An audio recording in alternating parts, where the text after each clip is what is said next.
All right, welcome to our time together on this incredible day.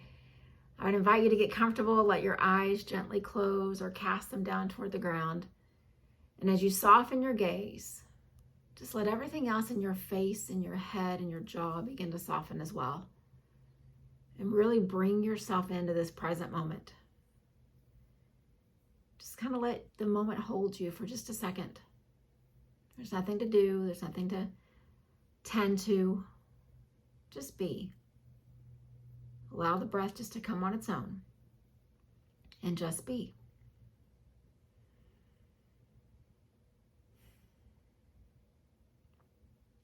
We're on this journey through the Yoga Sutras. The sutra for today causes me to pause and to really reflect, and my hope is that it will do the same for you. We don't look at these learnings as a way to make ourselves feel bad or think that we're doing something incorrectly. We use them to continue guiding and informing our path.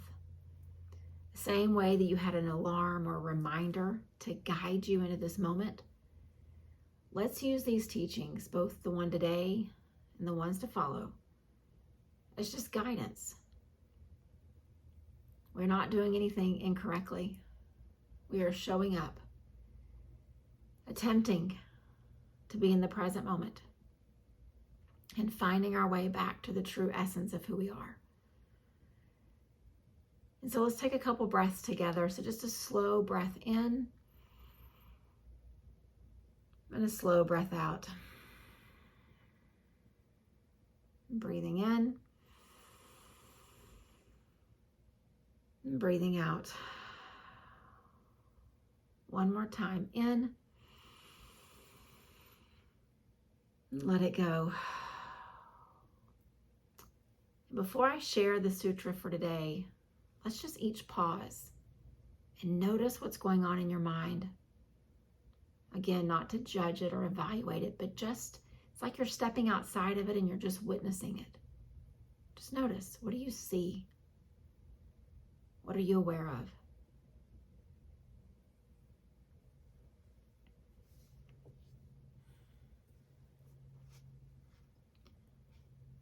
Our sutra for today is 1-4. In Sanskrit it says, Vritti Sarupya Itaratra. And the most important part of that one is that word vritti. And we've heard it before, and that's that fluctuation, that agitation, that modification of our mind, these vrittis, these waves, these things that pull us away from our focus here and now, these things that distract us. When you translate that into English, it says, there are times when we appear to assume the form of our mental modifications. There are times that we seem to assume the form of the fluctuations in our mind. There are times when we appear to get caught up in the waves and allow it to change our identity a little bit. And so what I'd like for us to do is we just kind of think about that simple expression. Just begin to reflect, each of us, how far at times you've been away from the real you. Of course, there's always those times growing up when we try to be someone we're not because of the influence of these young crowds that we're part of, but just think about in your adult life. Can you reflect and remember times when you just weren't really being the real you?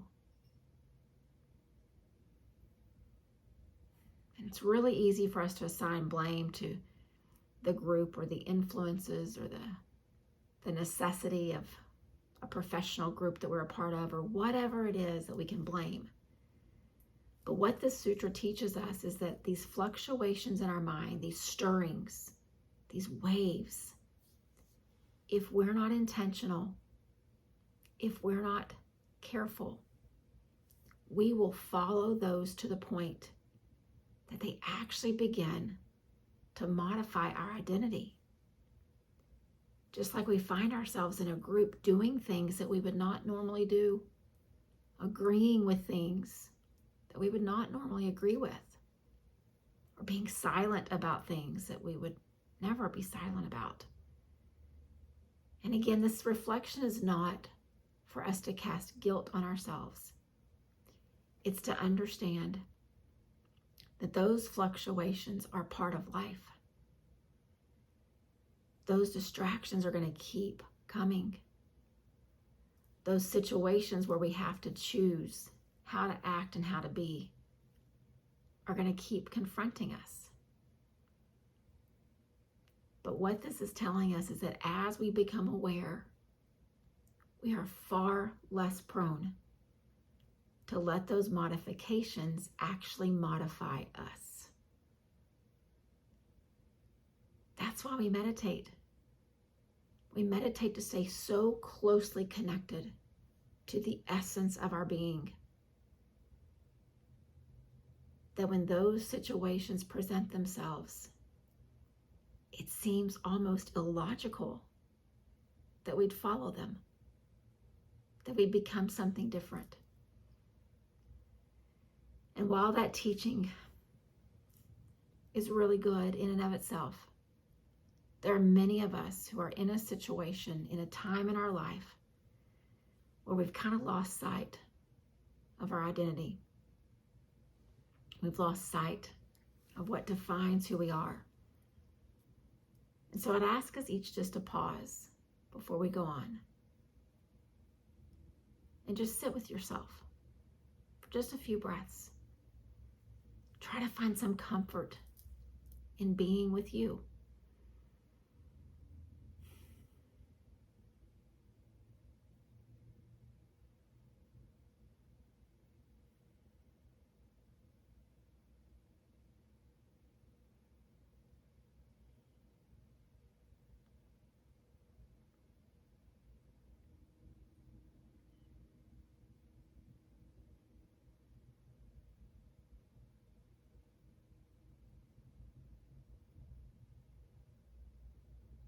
And as you sit, I would encourage each of us to offer ourselves some forgiveness. Some forgiveness for forgetting how incredibly valuable, how incredibly worthy we truly are. Because if we could feel that value and that worth, how could we ever become something different? And so just forgive yourself for the moments or for the phases of life or the situations in which you weren't you.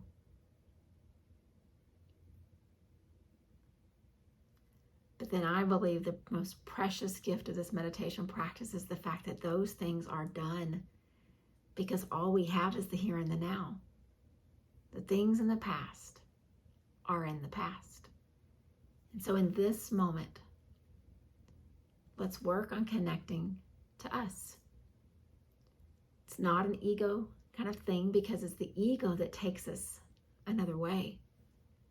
It is the true essence of who we were created to be. The uniqueness that doesn't exist in anyone else. And so I want to just take you through an exercise that I've used before, but I hope that it will help us to understand this idea that we don't have to assume those modifications. We don't have to follow and get caught up in those waves, because we can feel confidence and certainty in who we are. We assign a lot of labels to ourselves, and we'll just start with just the most simplest of all, and that's the label of our name. And so just say to yourself, and I'll say out loud, representing me, the words I am, and then your first and your last name. I am Kelly Samus. And then drop the last name and just use the I am with just your first name. I am Kelly. And then drop the first name and just say the words I am. I am. And then let's use the Sanskrit mantra for that exact same phrase. It says, aham. Aham.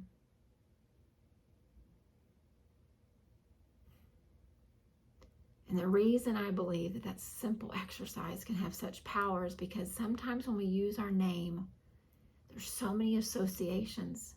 There's titles, there's baggage, there's memories.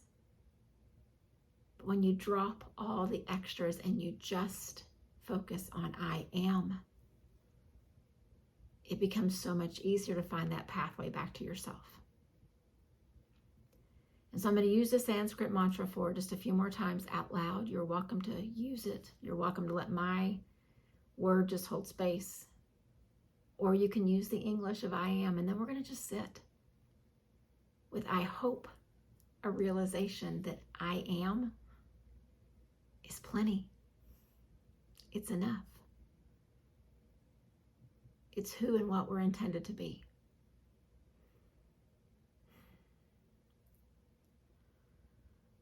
Aham.